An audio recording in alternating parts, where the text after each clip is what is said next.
views expressed on this program are those of the hosts, guests, and callers, and are not necessarily those of this station, its management, or other advertisers.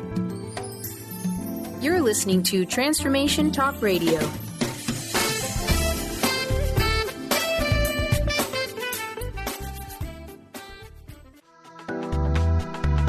This show's audio was via a Skype call.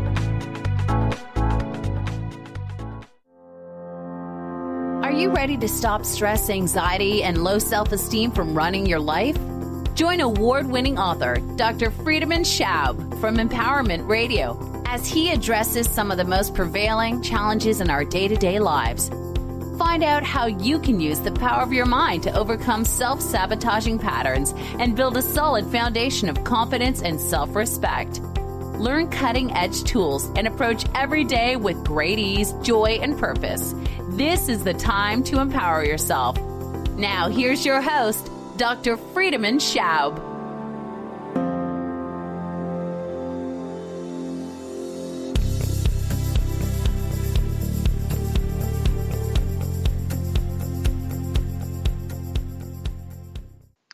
Welcome to Empowerment Radio. It's another Wednesday and another topic to empower ourselves. And like always on the third Wednesdays of each month, I have a very special guest invited who will share today his view on one of life's truths, one of life's, you could say, inevitable facts that no one of us can escape, which is aging.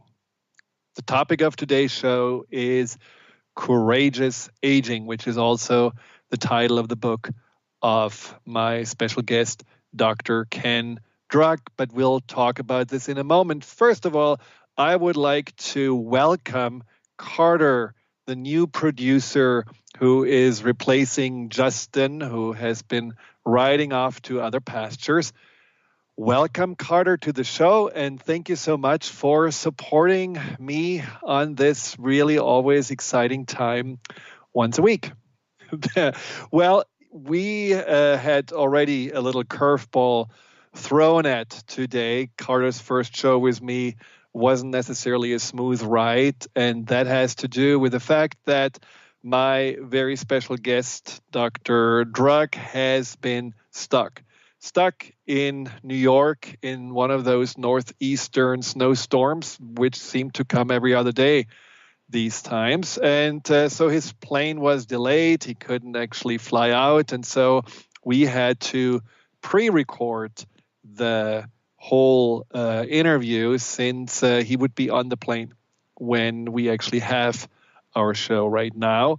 So we did this morning, and Carter has and had to figure out how to then piece it all into the framework of the show. So congratulations. We'll see that you actually did a good job. I'm sure you did, but it's definitely already a little challenge that you had to face. Now, before we go into this really important and exciting, and for me more and more crucial topic, aging. All of us are facing it, as I said, but I would like to give a little shout out to a summit that my friend Leah Lantz has started, and I happen to be a guest on this summit. It is called Reboot Your Brain 3.0. So it's the third time that she does it. And what the summit is about, which I think is a little bit different, is that it focuses on how we can change our brain to stop feeling overwhelmed, emotional eating, depression, addictions, low energy, insomnia, pain, poor focus, and burnout.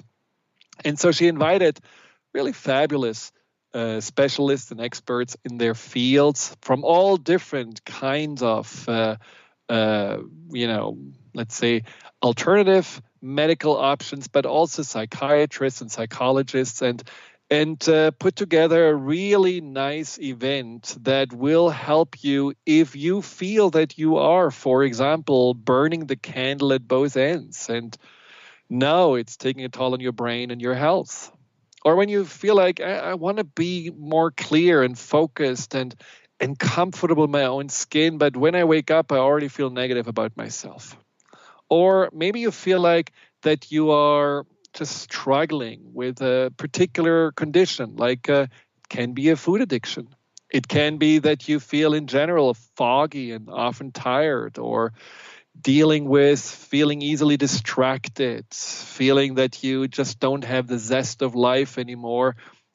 In this summit, you will learn how to balance your brain chemistry and your hormones. That's what Leah Lund is all about. She is actually an expert in neuronutrition, helping people through nutrition to balance their brain chemistry. Also, you will learn how to break through emotional eating and addictions. You train your brain for new thoughts and new habits, how to move beyond fear and anxiety, which I love to talk about, as you know. And other experts will talk about how to recover from brain injury or concussion. So it's a really full panel of very interesting topics. And the best thing, of course, it's for free and you can sign up. That's a little challenging because the URL is a little complicated, so you may want to have a pen and paper or just email at info@thefearandanxietysolution.com, all in one word, thefearandanxietysolution.com. Then we'll send you the URL to the summit. So the URL, if you have a pen and paper, is onewholehealth.com. So one all in words, not in numbers. So onewholehealth, all in one word, .com/summit-3-0-opt/. So again, onewholehealth.com/summit-3-0-opt/. So join me and all the other speakers on this summit. It's a video webinar, and I think it can give you a lot of insights and tools on how to reboot your brain. Now, rebooting your brain may also be something when you're struggling with aging. Now, I don't know about you, but I'm slowly but surely in my mid-50s, and I notice certain wrinkles, and the white hair is starting to be more visible. And actually, also, there are certain aches and pains that I didn't know were there before. The question is just, is it driving us nuts if you feel the same way? Are you pretending that you're still able to run as fast and work as hard as you did 20 years ago? Are you looking yourself in the mirror and feeling disgusted by what you see, disconnected from reality? Are you someone who also is buying into the multi-billion-dollar business of Defy Aging, which offers creams and potions and surgeries and all those wonderful things to stay young with the intention or the idea that staying young means staying happy? Or are you more on the, I'm accepting that I'm aging?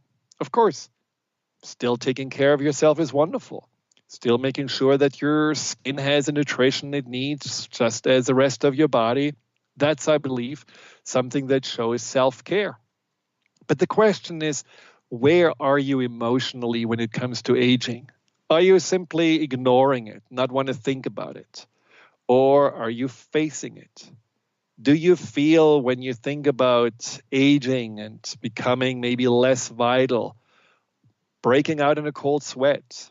Or are you already making some arrangements, or at least getting some ideas on what is plan B? What are the next steps to take? What do I want to focus on? How do I want to maybe rearrange my life? I believe aging has so many complex challenges that we sometimes really overlook the gift and the beauty about aging. And that is what courageous aging is all about. And I just read you a little paragraph of what Dr. Ken Druck was writing about courageous aging. For you, living and aging courageously could turn out to be any number of things, no matter what your age, including the following: showing yourself kindness, compassion, and patience as you face the changes and challenges of getting older. Facing and conquering what you most fear about aging. Allowing your heart to fill with gratitude, celebrating the blessings in your life, and then figuring out how to pay them forward. Opting out of society's blueprint for aging, which typically involves avoidance, denial, and youth worshipping, and instead fashioning one of your own. Taking the mantle of social responsibility as you consider what sort of world you want to leave behind. Making peace with life's terms as you learn to embrace the larger scheme of things. And developing an honor code for the second half of your life, along with the health, spiritual, and interpersonal practices that make it possible. So when you really think about what is courageous aging about, what aging can be, it can be really a chapter that is completely different from all those chapters that you have lived so far. In the interview with Dr. Druck, we talk about how for him aging was a very freeing and also calming journey. He's 69 years old now, and he just feels through aging not slowing down in regards to collapsing and becoming smaller, but actually he feels more creative and more a desire to share the gifts and the wisdom and the experiences that he has gained on his journey. And the process that he's describing in his book, I think is really a process that we all, no matter how old we are, can use to prepare ourselves for the inevitable, that at some point we are reaching that point where our body may slow us down and our mind may slow us down, but that doesn't mean that our heart needs to close down. So we will talk about all of this in the recording that I have made this morning with Dr. Druck, who is a true pioneer in human potential and certainly someone who is well known as a regular guest on CNN, PBS, and many network news. He has written several books also about grieving, about the psychology of man and how to talk to your children. So he's a fascinating man with a real wealth of knowledge. So enjoy the interview there. Unfortunately, it is not always the best connection since he was really sitting literally at JFK waiting for his plane. But I think you will still get a lot out of it. So stay tuned for this interview right after the break.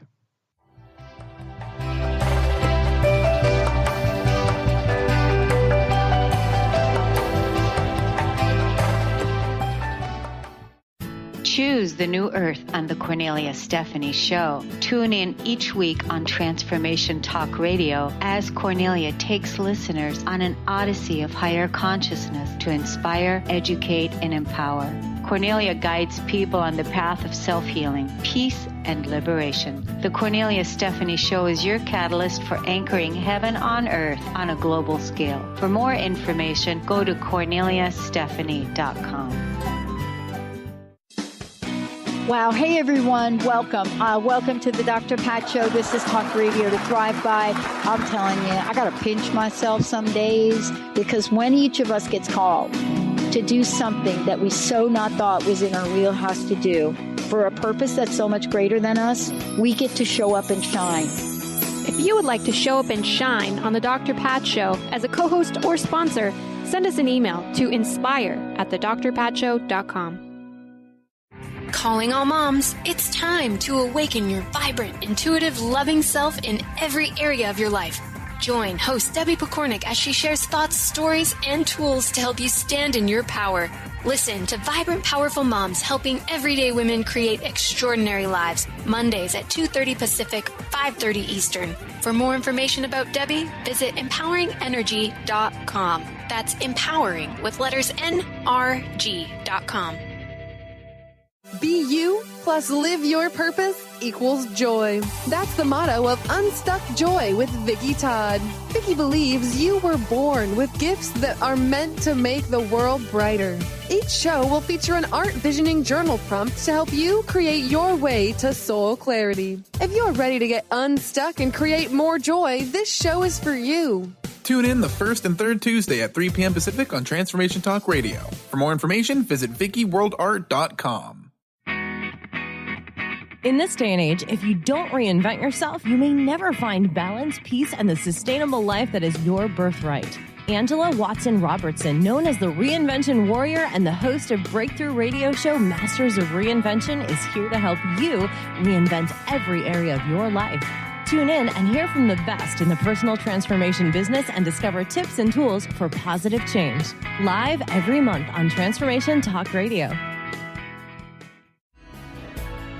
Tune in to Mainstream Metaphysics Radio to harness your connection with the universe to effect change for optimal success and happiness. Named one of the country's top psychics, Eve now brings her insights and gifts to this weekly hit call-in show, joined by visionaries, leaders, and gifted others, but mostly you.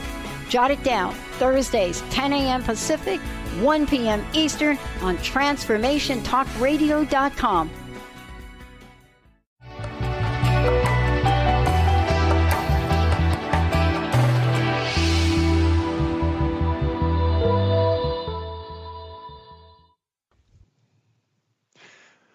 Well, welcome, Ken, to Empowerment Radio. Courageous Aging is your newest book. And I have to say, when I read to it, I'm not the youngest of people anymore, but I was kind of looking forward to aging and getting older, because the way you wrote about aging in the book and the suggestions you made are truly empowering. And so I want to thank you in the name of the many people that will grab this book and will actually have a different, more inspirational view on aging. Thank you very much for sitting down and writing it. Thank you, Friedemann. We have to change conversation on getting older. If we're fortunate, we get older. And the question is, how do I make this moment and these moments to come my best years ever? That's the only question, and there are specific ways that we can do that. But we've got to change the conversation because there's too many good things ahead. Well, we also have to change the conversation because at some point, and maybe this is happening already, we older people will be in the majority. And so this is a huge part of society worldwide that really is in some ways, I believe, and I'm not sure you view, pushed aside a little bit and ignored. And that's absolutely. We still live in a youth-worshiping world, exactly. And you're absolutely right. In the U.S. alone, 120 million people will be over 65 by the year 2020, and that's nothing compared to looking at India and China and other parts of the world. But we are an aging world, and I'd like to think of us as ripening. And how do we somehow use these years as our best years, not just individually to make quality of life decisions and experience quality of life, but to really leave a legacy that we can all be very proud of. Well, that is one part of the book that I really enjoyed, which was kind of later chapters, which we will get into. But first of all, how did you even come about writing this book? What inspired you to do that? Thank you for asking. I have written a book in every one of the major seasons of my life. As a young man, I was fascinated with, the psychology of who I was as a man. I knew that the basic training I got was not going to win me intimacy. It was not going to get me to the point of being the kind of father I wanted to be, the kind of husband I wanted to be, and how I wanted to be with myself, my own self-health, my own personal development and growth. So I wrote a book called The Secrets Men Keep, and that was for that season of life. I then wrote a book about how to talk to your kids. I was raising two daughters, or better yet, they were raising me. And after a major tragedy in my own life, the loss of my oldest daughter, I wrote a book about grief literacy and how we live in a world and many of our cultures really look away from, avoid the issues of loss and don't process them in such a way that it makes us lesser than we could be. And then finally, in this latest season of my life, I've watched the clock ticking. We get into our 60s and we need to realize that life is a lease deal. And how do we prioritize the time we have left, what's most precious and important? And also, how do we opt out of some of these negative messages about, how we are going to lose value, put us out on the 99-cent rack because, we're diminished. We're going to lose value, rather than the truth is, and the truth is known in other parts of the world better than in the U.S., that, if in India, for example, in age 60, when we look at the stages of life, age 60, you're just waking up. You're just beginning to come into your fullest experience of life, your fullest potential, your wholeness as a human being, the insecurities, the desire to please and placate, the complacency is gone. You're a fully awake human being. So I decided that I needed to immerse myself in this world and deeply understand what was going on in my own life. And if I found something that was important and valuable, to share it with other people, which I've done most all my life. And that's why Courageous Aging. And I listened to Maya Angelou, who said, courage is the greatest virtue. It's embedded in every one of the other virtues. And I really believe that. So Courageous Aging is the process of facing into what we're experiencing and making sense of it and changing our trajectory so that we really do become the better, smarter, more courageous, more understanding and compassionate version of ourselves. Why do you believe so many people resist aging, especially in our time? It feels almost you have to hide that you're younger. You still have to appear like a 30-year-old while you're 75. What is that about? Well, I think we have an underlying and deeply embedded belief that we lose value because we're older and we can't do some of the things that we used to do. We're in this perpetual state of grieving our younger self. And we're also afraid of the decline and we're afraid of death. Right. And I think because we really don't face into the fact that we're changing, we don't embrace our older selves. We don't learn how to do that, nor do we come to terms with and make sense in any way, shape, or form of dying. Of the fact that life is a lease deal. We drain and deplete ourselves, and we live in dread and fear.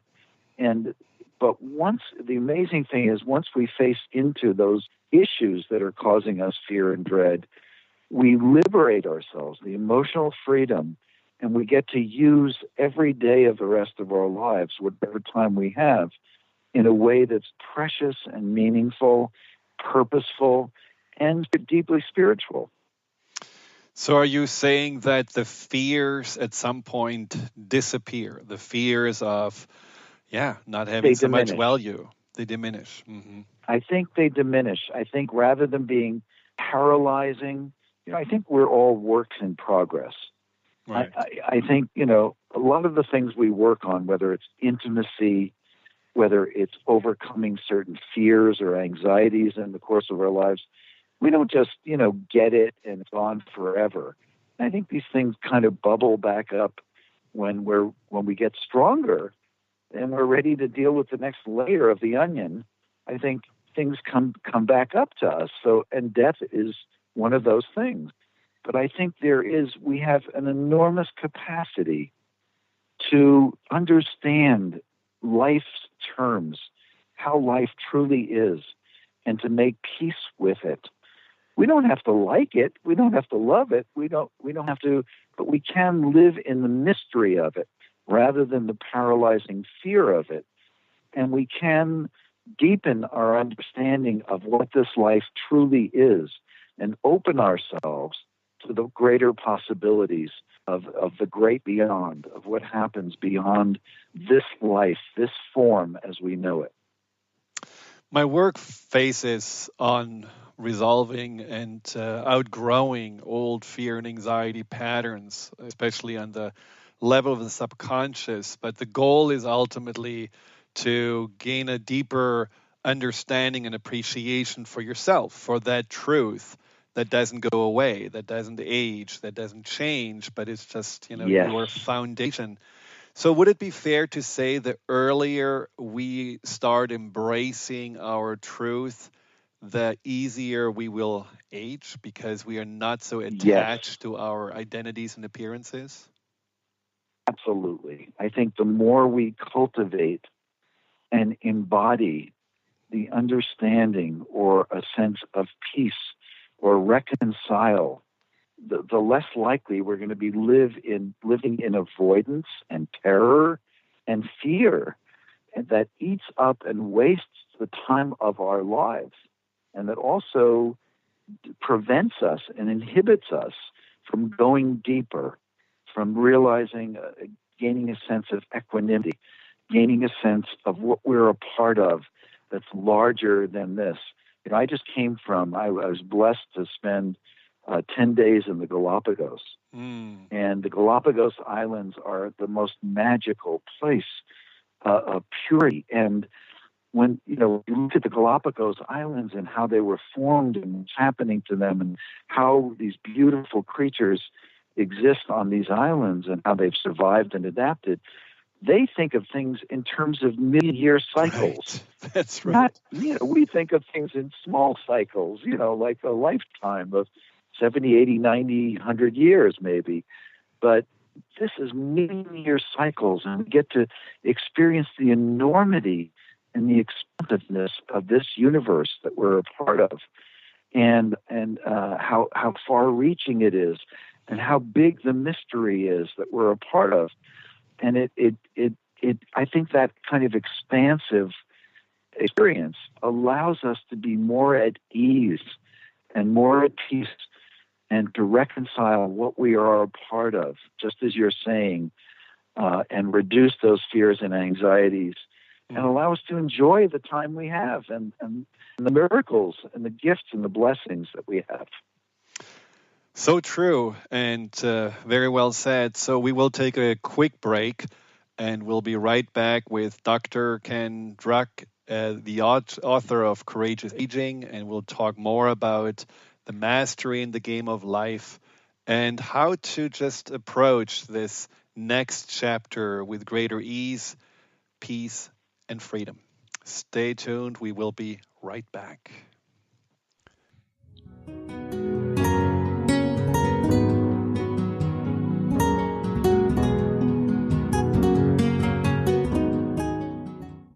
Are you looking for the perfect setting for your next workshop or retreat? At Spirit Fire Meditative Retreat Center, cultivating consciousness is what we do best. Our guests count on us to create an atmosphere that supports serenity and well-being. We lead from the heart and create space for the mind.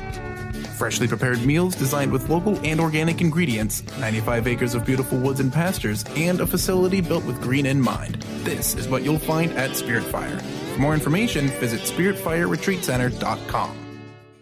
On the cutting edge of the new mainstream, Christine Upchurch is passionate about bringing together science, psychology, and spirituality in a way that can be applied to our everyday lives for true transformation. The Christine Upchurch Show, stellar conversations to illuminate your journey, engages some of the most outstanding visionaries on the planet in lively dialogue to inspire you to become that bright light you're meant to be. Join Christine every Friday at 11 a.m. Pacific Time on KKNW, AM 1150, and Transformation Talk Radio. Tune in to Lucid Planet Radio with Dr. Kelly Neff. This hit show will illuminate your senses and empower you beyond your daily stressors and hardships. Renowned psychologist and author Dr. Kelly will captivate you with far-reaching topics and amazing guests as you wake to the greatest version of yourself. Learn to tap into your intuitions, think critically about our world, heal emotional and psychological wounds, and follow your passions to live your dreams. The Lucid Planet. Welcome home. Visit lucidplanetradio.com for more information. Tune in to the Jen Royster Show, intuitive guidance to inspire your life, each Thursday at 8 a.m. Pacific and 11 a.m. Eastern on TransformationTalkRadio.com. This amazing show is an inspirational hour that will take you on an epic metaphysical journey to discover the spiritual approach to life's greatest challenges. Dr. Jen is an internationally known intuitive counselor, spiritual teacher, and energy healer. Call in for intuitive readings and visit JenRoyster.com for more information. Interested in deepening your spiritual practice? The School for Esoteric Studies offers online training to spiritual seekers from all paths of life and individual coaching.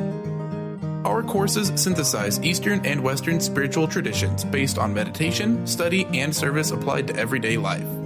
To learn more about our courses and services, please visit www.esotericstudies.net. Winning at the game of money. Lynn Brown is now offering Full Spectrum Finance, a progressive 12-month program that will help you to navigate through the mechanics of financial expansion. Finally, a financial planner who looks at the full spectrum of money and abundance. Engage you in the mental, physical, and energetic aspects of finance.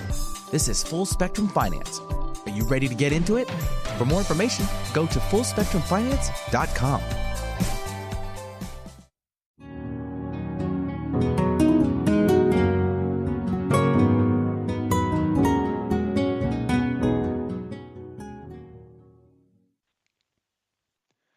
Welcome back with Empowerment Radio. I'm here with Dr. Ken Druck, the author of Courageous Aging, and we just talked about that there are ways to approach aging with greater ease and peace. And I just want to quote from your book, just a little paragraph that I really found was beautiful. You said, by the time I hit 50, I had let go of many of the things that plagued me in my younger days. As a young author of 35, I cared more than I'd like to admit about appearances, notoriety, and fame. And now, I may worry about those things momentarily, and then the knowing part of me kicks in. I smile and take a deep breath, knowing I'm the best me that I can be.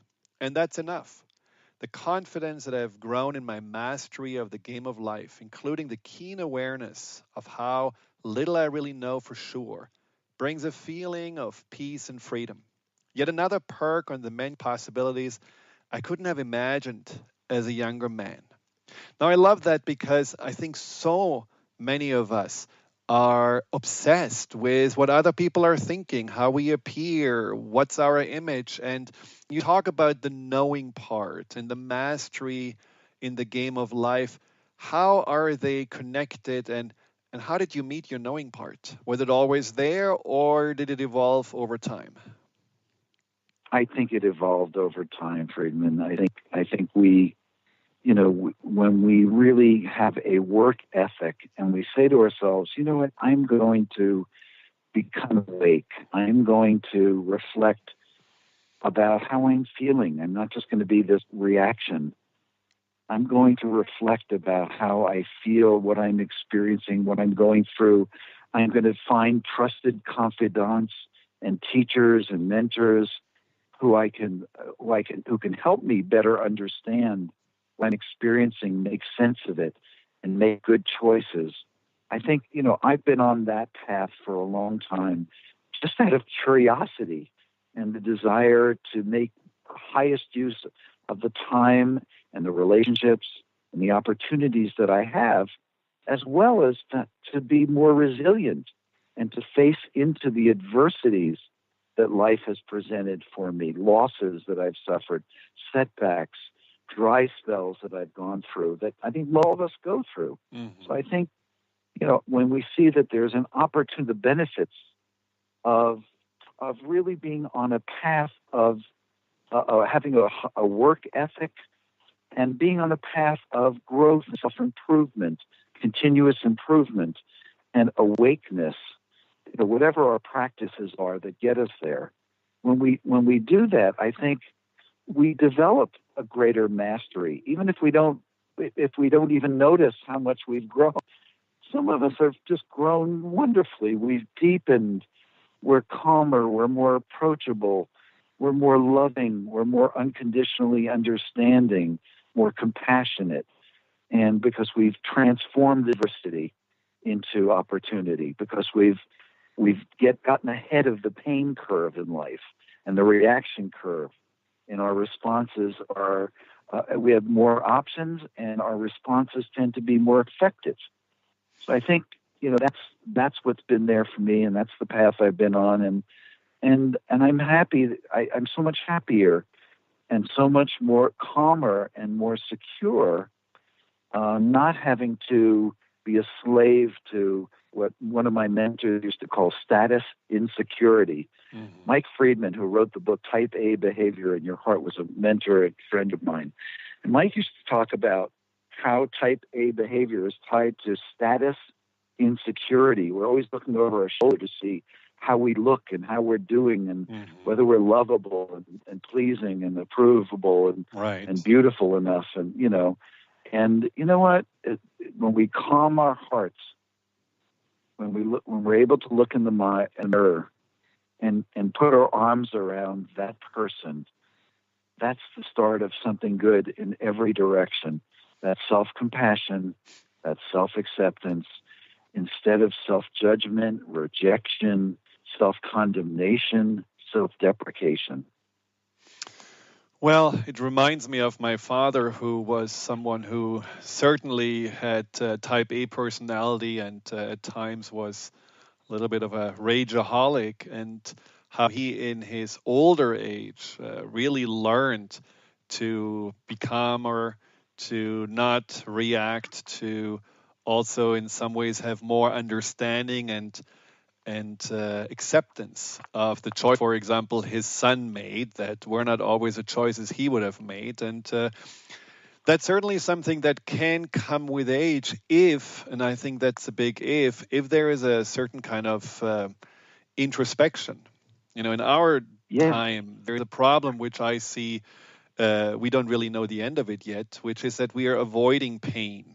We are avoiding discomfort. We are not looking inside. We are looking on social media or any kind of media to get distracted from ourselves. And so I'm wondering if you notice, you also have a practice where you help people, if you notice that people age or have a harder time with aging, maybe because they have a harder time to go inside and maybe take an inventory or have this, what you call in the book, a self-audit, because they rather not dwell on pain and loss and failures and just look outside for some kind of comfort and joy.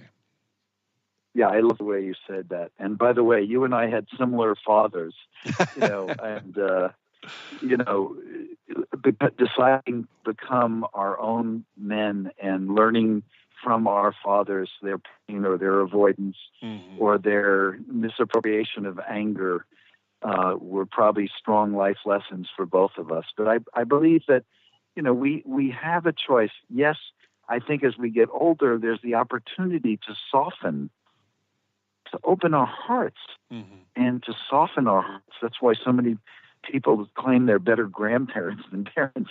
They turned out to be better grandparenting than they were at parenting, because they've softened and they're more patient and they're kinder and are more allowing. They've embraced their own softness, their own vulnerability, and they can reflect that with their grandchildren better than they did when they were parents, trying to be the perfect parent in a younger season of life. I think we do have some extraordinary choices as we get older and as we soften and as we ripen. And we can become crusty. The world can become smaller. We can contract. We can avoid, hide, deny, repress, and run away from, and numb ourselves, and become the dumbed-down version of ourselves. And the world invites us to do that as we get older. It invites us to join a shrinking world where we're devalued. We're supposed to retire and go to pasture. And kind of age out. But you and I are probably experiencing the opposite. I turned 69 last week, and I'm in a more creative energized phase of life than I've ever been. I'm writing prolifically. I am speaking. I spoke at the United Nations yesterday. I'm experiencing a kind of reinvention and resurgence in energy in my life, and I'm keeping myself on a learning path. I'm still very curious. I'm keeping my curiosity alive and all the possibilities for new learning and growth. And I think we can make that choice. And when we do, it pays off. It suddenly we're living in one of the most interesting seasons of our lives. Mm-hmm. And we're attracting people who are doing the same. So I think we have to decide what we're going to cultivate. Are we going to cultivate withdrawal and isolation and opting into, there's $1 trillion anti-aging industries in the U.S. alone that are trying to brainwash and convince us, most of us, that staying forever young is the answer to happiness. And when we opt out of that, we find that true happiness comes from embracing that older version of ourselves and finding value in that older version of ourselves and celebrating that older version of ourselves and feeling the youth and vitality that is forever there in the older version of ourselves, then we're on a good path. This has a lot to do then also with being willing to reinvent yourself, like this, title of the book also includes, which I find is for many people so hard. They had a certain kind of identity in their work or in their usefulness or in their community, and then all of a sudden they feel like, well, who am I now that I'm not that person anymore? And I'm just wondering, you suggest a process in the book about self-auditing, and you mentioned that we often grow without even noticing. It's like, the little lines on the wall when we are younger that show us, wow, we actually grew so many inches. And we don't have those lines necessarily on the wall. We are not looking back how much we grew.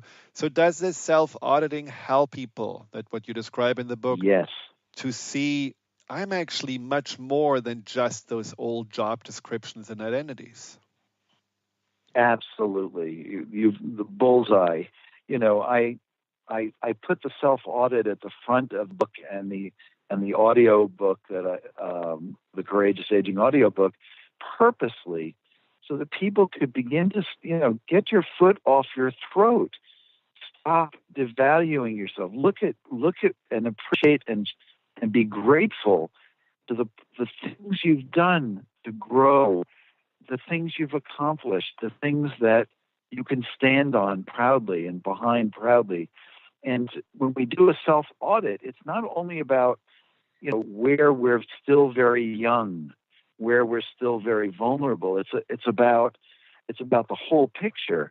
It's about how our vulnerability is one of our greatest strengths, how we're a work in progress, where we've made tremendous strides forward in our lives that we can appreciate.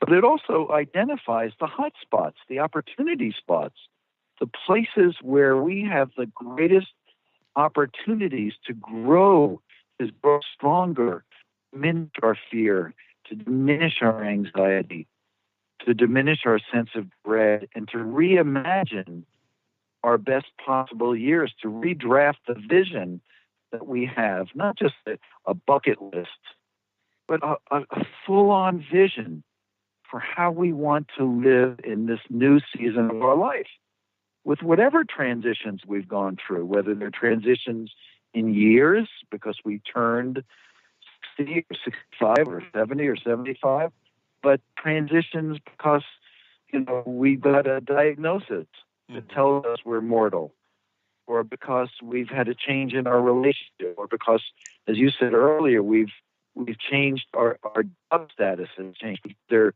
taking a different role in work, or we've retired, or we've changed our career in some way. And the fear of losing our identity, our worth, and our status, how to overcome that and see ourselves anew.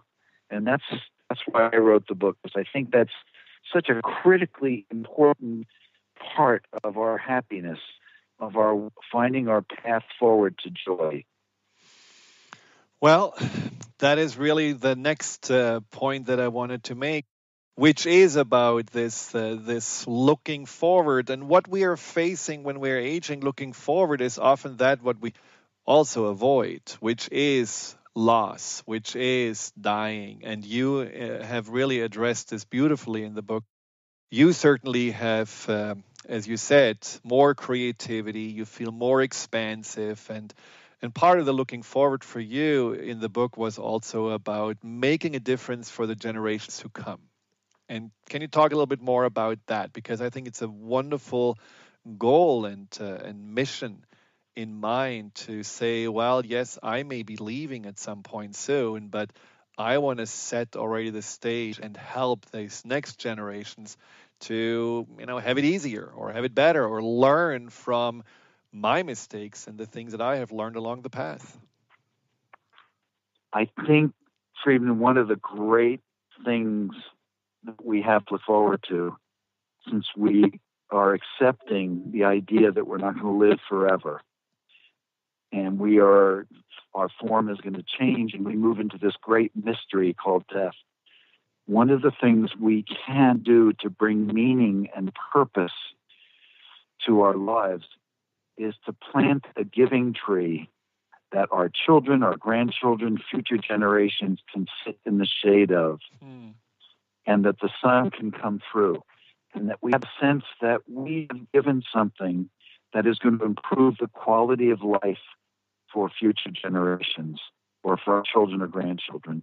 And I think that shows that we are showing our gratitude, that as our lives, as we enter this new season of life, and perhaps in the third or fourth quarter of life, we're realizing how grateful we are.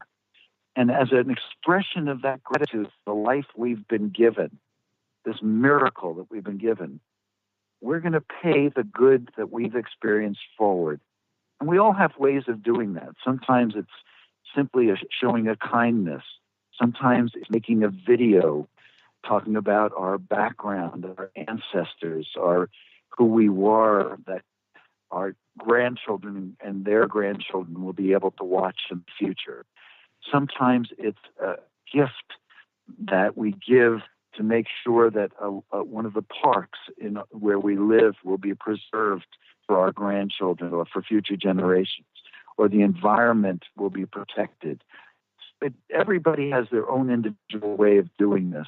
But paying the good forward is one of the most gives meaning to life. And it shows that we've arrived at a level of acceptance that we can continue to do things even though we're not here. We can pay our gratitude forward in ways that will make a difference. But I think we have to do our work. It's hard work. For some people, it's the hardest work they will do in their life, to come to terms with this whole idea of impermanence, that our lives do not go on forever.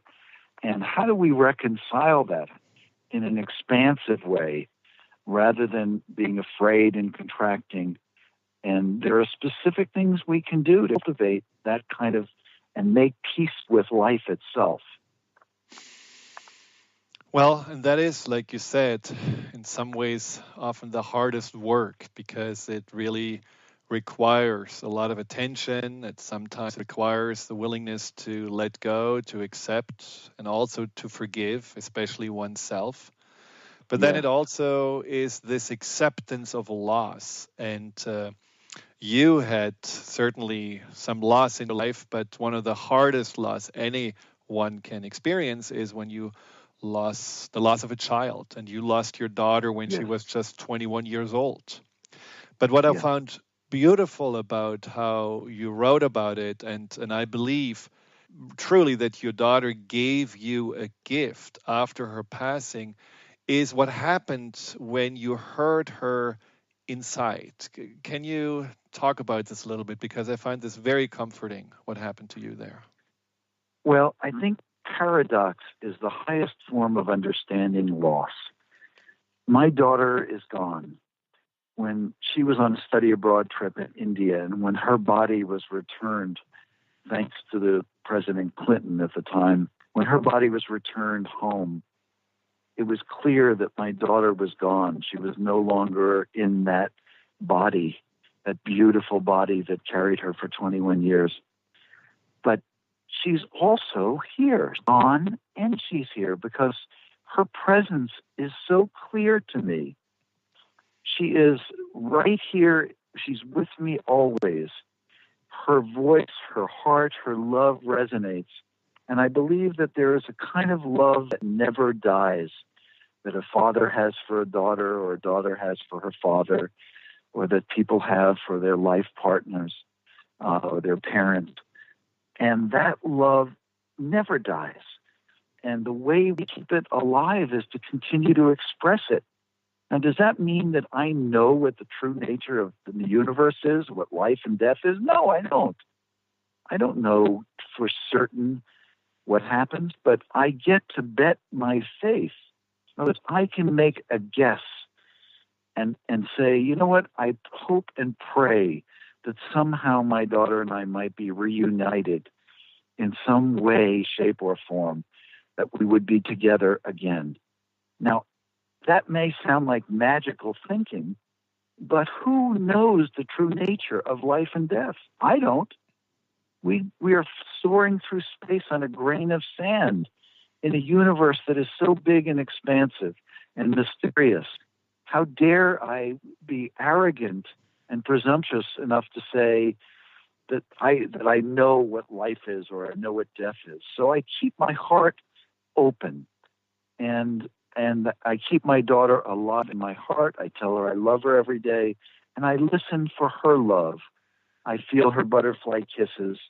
I feel her love, and so does her. I call her my angel daughter, and I have an earth daughter who lives not far from me as well. And she's a very intimate part of my life. When we started a foundation called the Jenna Druck Center in her name to help other families, we made her the Chief Angelic Officer, the CAO. And that was her position. Because I feel like she is my spiritual guide. But loss is, as you're saying, we have to become more grief literate and less grief avoidant. Right. And knowing you cannot age courageously unless and until you become more aware of how to process the losses. Because when we don't process the losses of our lives, when we try to outrun them and outbusy them and outnumb them or outmedicate them, we own the debt comes due eventually, and it comes due hard. But when we process the losses, we become the deeper version, more compassionate, wiser version of ourselves, and we become the more resilient, stronger version of ourselves, the more accepting of life, how it truly is. I believe that, what you also mentioned in the book about aging and being able to expand the present moment and therefore live more in that present moment, almost like you're extending your life, has also to do with the relationships that you're in, that they become more fulfilling and love-centered, and we appreciate more the time we have. I noticed this with my parents, who died a few years ago, both very shortly, one after another, and even though it was sad and there was grief, I also felt that in those last 5 years of their life, I did the maximum I could to spend time with them, to talk to them, to connect with them. So in some ways, the loss wasn't as hard because there was no regret to it. And I think a lot of loss that we are dealing with has to do also with, I wish. There is a feeling of we were so busy, we were so distracted, we were running around, and we were not really connecting. And so that may be also one way to really already prevent yourself from falling in one of those painful holes of loss, which is the regret, if you now spend that maximum energy and focus on those you really love and care about. You hit it right in the center. That is the primary concern. You know, we don't want to leave unfinished love. We don't want to leave one "I love you" left unsaid. You know, we have this incredible opportunity to give it all away. Everything we have, to give it in a purposeful, loving way, and to leave what I call, and there's a chapter in the book called Leaving a Legacy of Love. That's it. That's the only legacy, not a legacy of undone, unspoken I love yous, unfinished business thing, or chaos, because that's the other element. The other way we say I love you is not to leave a mess. You know, I started a project about 1.5 years ago where I started, I've got a lifetime of papers I've written and courses and speeches and files and clutter. And my parents also passed, so I have many of their things. How do I not leave a mess? If something happens to me, that, you know, my family is going to have to spend a year looking for things, getting organized.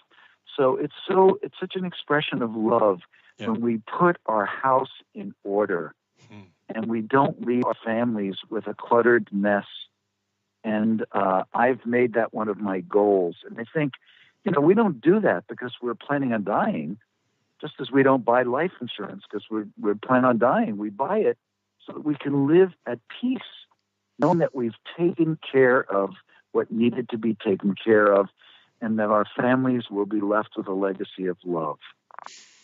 Well, in this kind of creating order and decluttering your life, I think you cannot start early enough. But unfortunately, we are running out of time. But I want to have you just share maybe one thought for the future older generation that are right now in their 20s and 30s. What advice would you give them?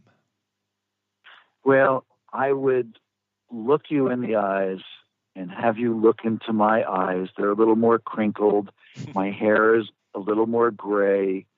I look older than the younger version of myself.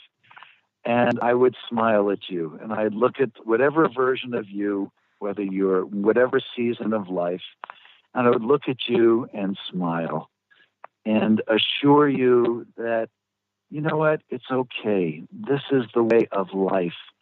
And isn't it wonderful that we've been given this gift of meeting, of being able to talk, just as you and I today, Friedemann, have been able to share with one another. Isn't that a beautiful gift that we got to have, that we got to share, and to be grateful for it, and to hope for another conversation soon, or when we can meet again, and or even meet, and not over the telephone or over the radio, but to meet in person, to hope for the best, to plan for the best. There's an old saying, if you don't know where you're going, you'll get there. To plan for that best, to reimagine our best possible futures, and then to create a trajectory to live into that truth. Wow. And I look forward to meeting everybody. I look forward to meeting as many people as I possibly can. And I wish everybody a vibrant, long life, a good life, a beautiful and precious moment of sharing, and thank them and thank you and the Empowerment Radio for the service that you provide, connecting all of us. Well, I thank you. This was so wonderful, full of warmth and inspirations, and we could talk for hours, and hopefully we will meet at some point. I will look forward again. to that. Me too. So I thank you very much. This was another hour of Empowerment Radio. Stay tuned for the next show. We will be back on Wednesday. Until then, take good care and enjoy every moment of this precious life. Goodbye. You've been listening to Empowerment Radio with Dr. Friedemann Schaub. Join Dr. Friedemann the first and third Wednesday each month at 11 a.m. Pacific as he addresses some of the most prevailing challenges of our daily lives. Discover how you can use the power of your mind to overcome stress, anxiety, and overwhelm and create a solid foundation of confidence and self-esteem. Learn cutting-edge tools so that you can approach every day with great ease, joy, and purpose. To learn more about what Dr. Schaub can do for you, visit thefearandanxietysolution.com.